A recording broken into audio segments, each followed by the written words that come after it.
কবিতাৰ শিৰোনাম সৰগৰ সভা আৰু মায়াবিনী। আজি বাৰু সৰগত কম সভা বহিছেনে?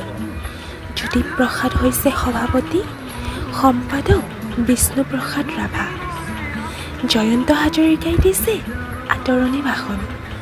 সৌৱা খগেন মহন্ত, অৰ্চনা মহন্তও আছে বহি নিৰলে।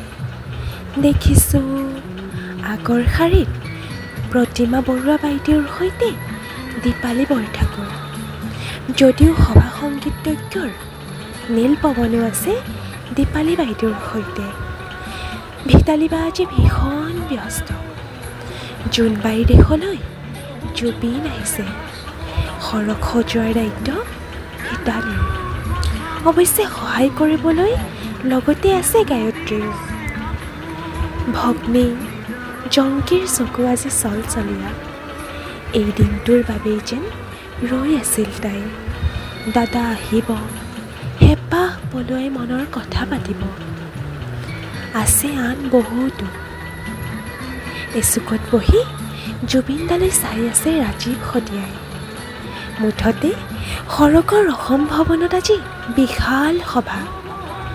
এইয়া মঞ্চতে ভূপেন মামাই জুবিনক আলিংগন কৰিছে। জ্যোতি বিষ্ণুক হেঁপাহ পলুৱাই কৈছে জুবিনৰ কথা। জুবিন কোন, জুবিন কিয় আৰু জুবিন কি? জ্যোতি বিষ্ণুৱে মৌন হৈ শুনিছে জুবিনৰ কথা। সভাৰ মাজতে সভাপতি জ্যোতি ককাইদেউ থিয় হৈ উঠিল। কোনেও ধৰিব পৰা নাই কি হ'ল জ্যোতি ককাইদেউ। গোলাগৰৰ ফালে আগল দৃষ্টিৰে চাই ক'লে কিবা এটা। সকলো বুজি এইবাৰ বিষ্ণুপ্ৰসাদ ৰাভাই এক প্ৰকাৰৰ কাঢ়া নিৰ্দেশেই দিলে জুবিনদাক। আজি সভাত বেলেগ গীত নহ'ব, কেৱল মায়াবিনী চলিব। সৰগত এতিয়া মায়াবিনীৰ গুঞ্জন।